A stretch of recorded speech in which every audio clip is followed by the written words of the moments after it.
Monday, the 1st of August, the last month of summer, and now time for something a little bit different. We're going to get a bit relaxed and have a bit of a learning session right now with holistic health teacher Carrie-Anne Hornsey.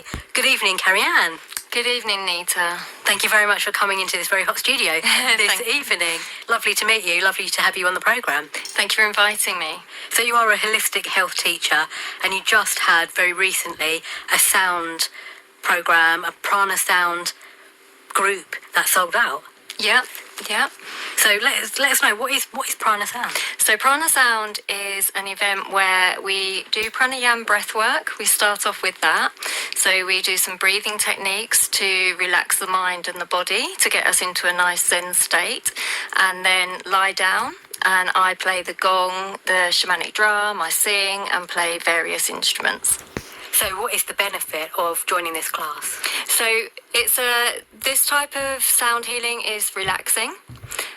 It does give you healing on a cellular level as well. So when people come, they lie down, they go on a journey with the sound, and they finish feeling completely blissed out. And they often report, that they had a really good sleep afterwards. The next day they felt a lot of mental clarity and focus and a deep, deep relaxation. And how did you get trained in this particular type of work? So the breath work, I trained separately in a healing course, and then the sound healing, I did a course in London to get my certificate for that. So breath work, we hear a lot about it, and it's part of meditation. So that's like the key thing of meditation. It's like going back to the breath. Any courses that you look at or anything on your phone, there's lots of apps you can do about breath work. Why is breath work so important? So breath is our life force. The breath work I teach, pranayama, is the traditional Ayurvedic yogic breathing, so it's an ancient technique. And prana means life force, and yama means to control.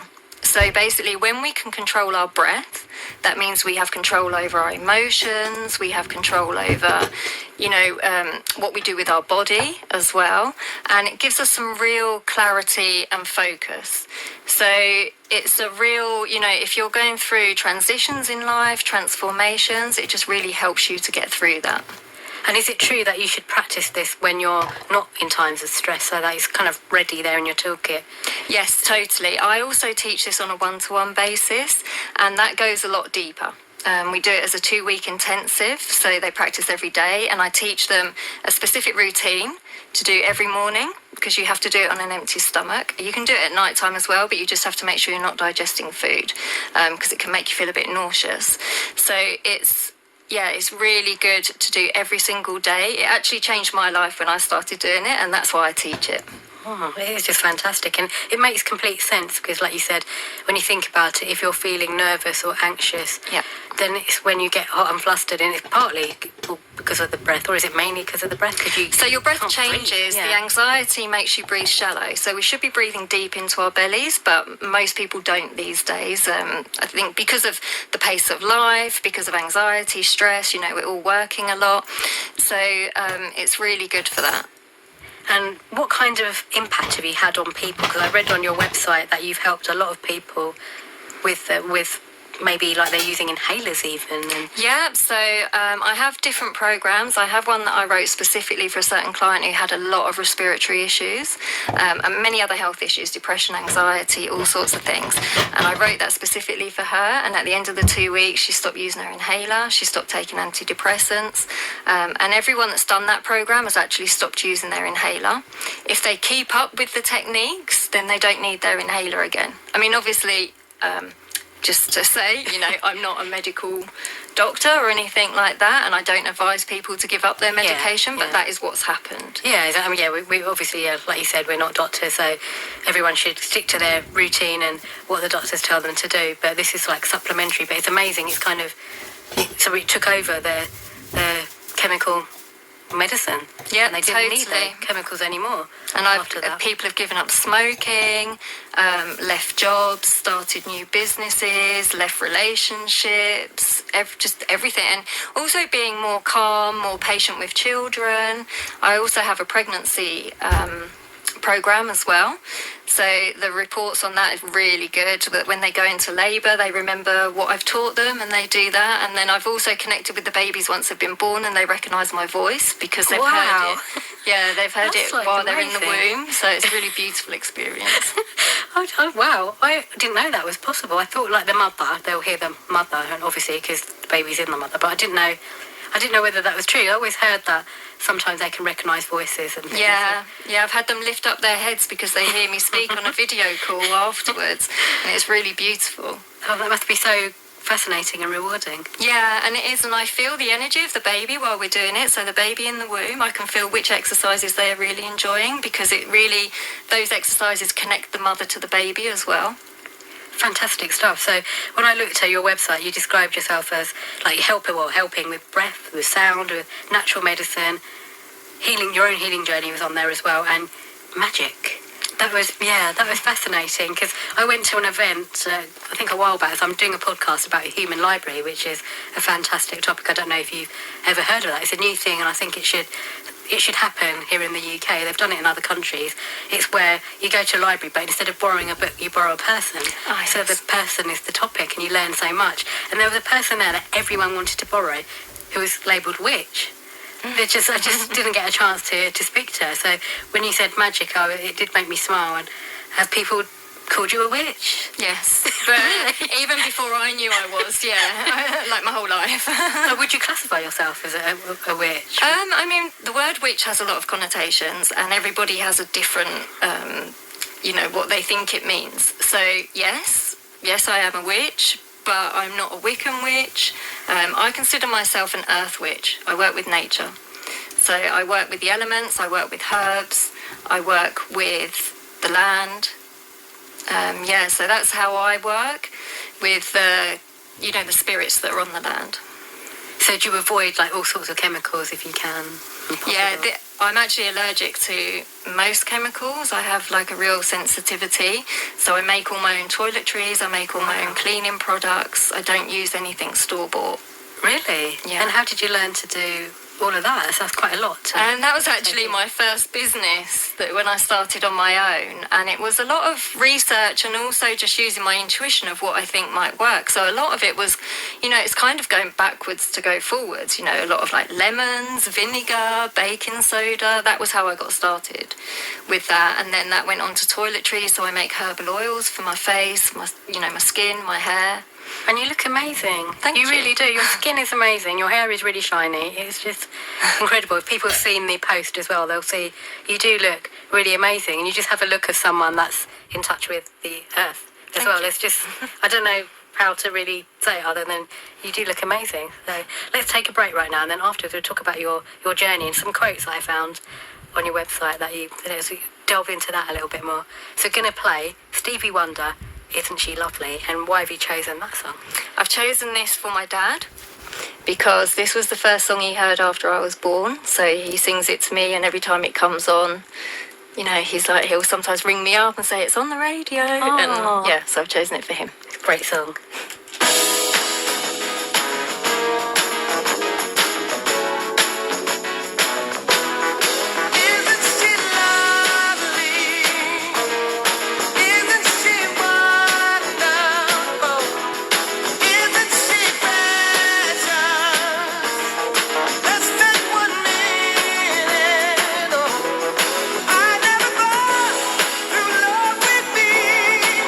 Making one that's lovely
What a great song. Isn't She Lovely by Stevie Wonder, the choice of my guest, Carrie Ann Hornsey.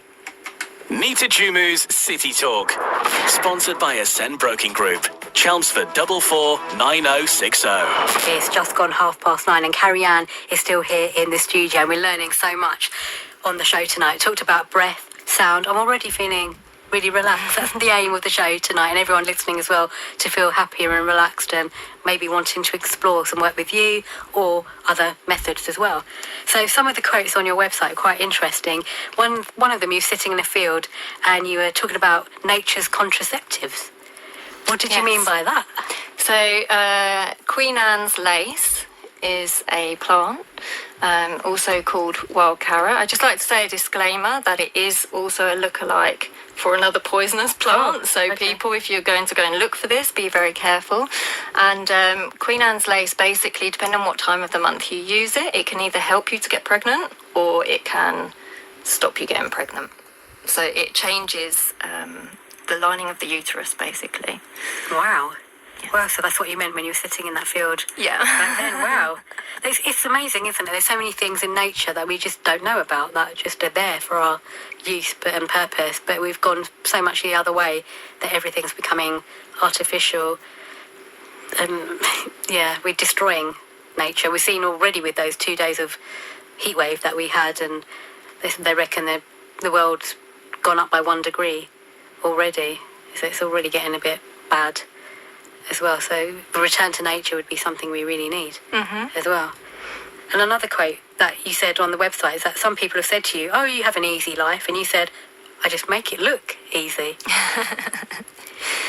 Well, we do a lot of work on our own, what we call in the healing world shadow work. So that is basically, it starts off with self-awareness. That was how I started, was becoming self-aware of who I am, how I react to things, ways in which I could improve myself.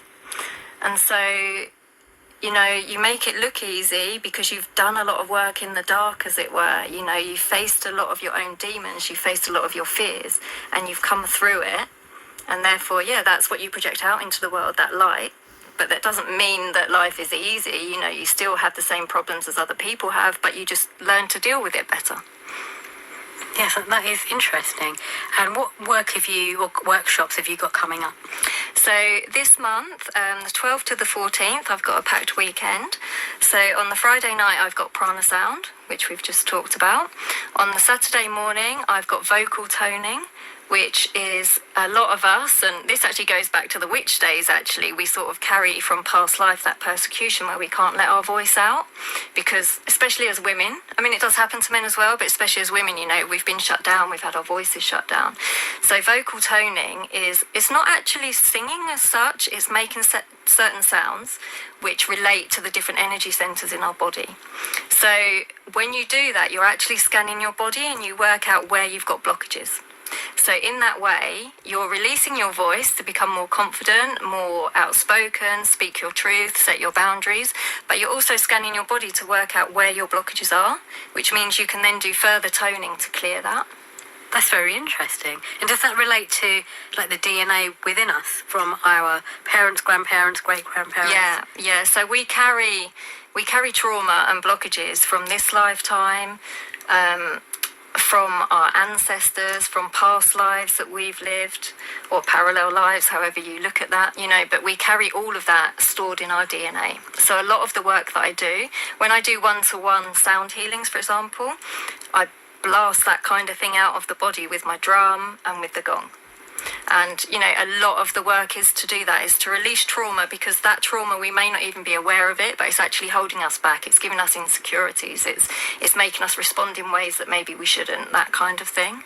So some people listening might be thinking that sounds a bit loony or something, but you know what? There's actually scientific sort of studies in that sense. I watched a programme on TV, which was a very scientific programme on BBC Two, and they looked at diabetes, and they studied 2 men who were both Indian, and one man, both of them lived in a city, like in a really polluted city in India, and one of them, his ancestors had always lived in a polluted city, and the other one had lived in the villages somewhere, and his ancestors had eaten really nice natural foods, and they both had, one had one had diabetes, one didn't, and the one that they were both eating a bad diet. And the one that had his ancestry had been in the polluted city all the time, didn't have diabetes, but the other one did. And they thought it's because his genetics was not to eat that type of food. His ancestry had been eating all natural food. So it'd been centuries and centuries of, all of a sudden he changed from what had happened prior. His parents, his grandparents, his great-grandparents had not been used to that kind of thing. So there's some kind of stored DNA. Stored in your DNA, in that's your scientific. cells. So it makes sense, like, completely what you're saying. So for anyone listening that thinks, oh no, that's a bit left field, there's actually like scientific stuff in there too. And tell us about your journey. How did you get to where you are now, doing breath work, doing sound? So I had a bit of an epiphany one day. I used to live in Spain and I was driving home and I was thinking about money and work and buying a new house, buying a new car, and all those things that we seem to be totally obsessed with.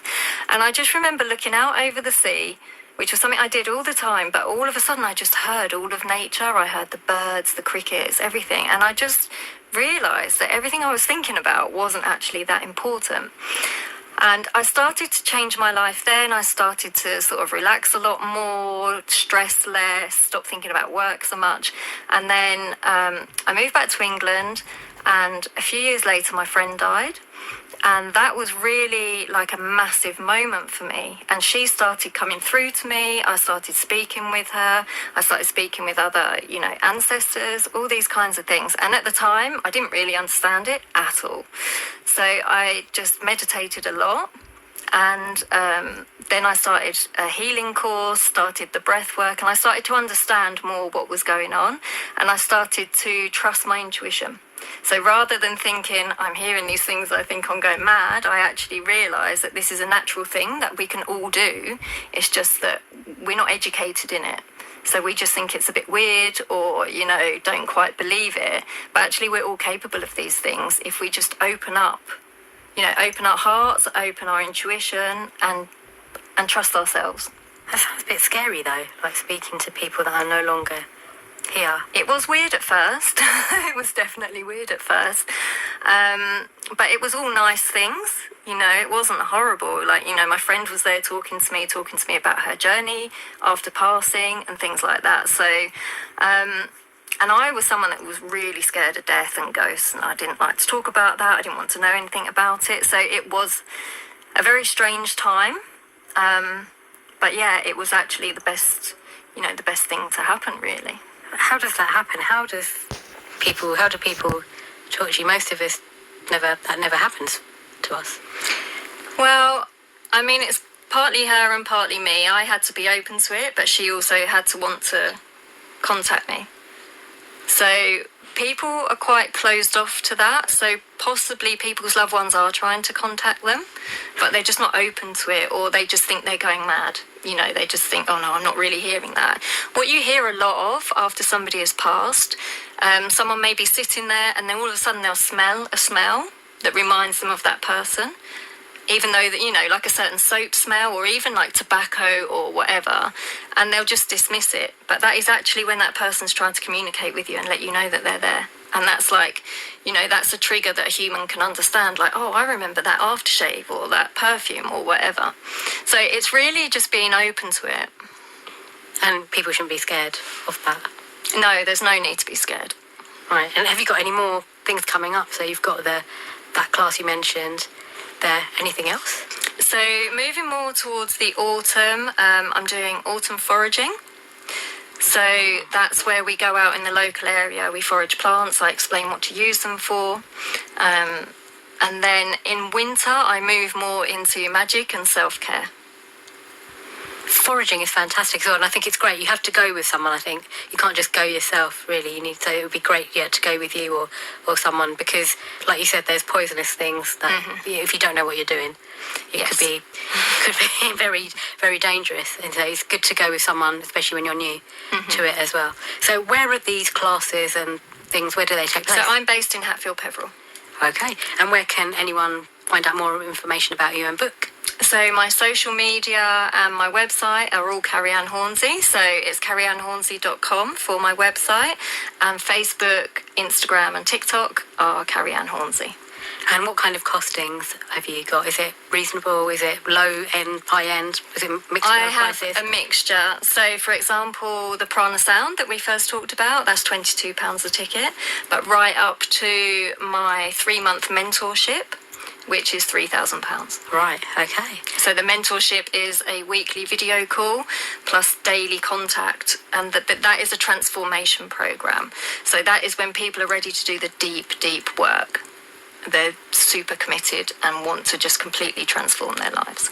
And what happened to the lady who came off the inhalers? Are you still in touch with her? Yeah, she still does her breath work. And she's still off the inhalers, is she? Yes. Wow, that's amazing. Yeah. That is so cool. Thank you so much for being on tonight's show and telling us about the amazing work you do. So everyone go to the website, Carrie Ann Hornsey, check out the website and book. So Prana sounds amazing. When's the next one of that?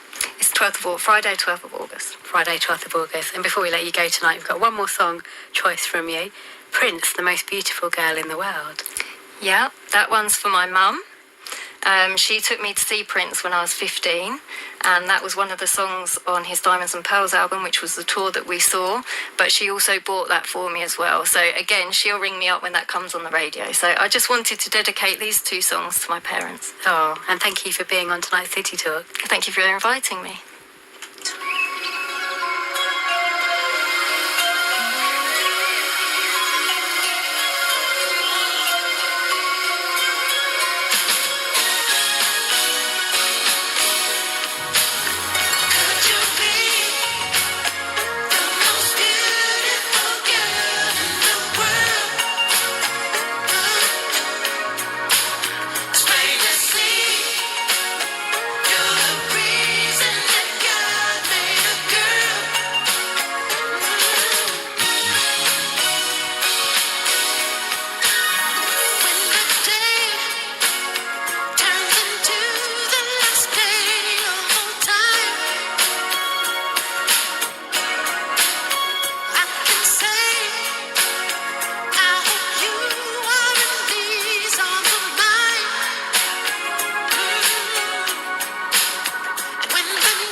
the choice of Carrie Ann Hornsey. Another great song, Prince, the most beautiful girl in the world. Thank you, Carrie Ann, for being on tonight's City Talk.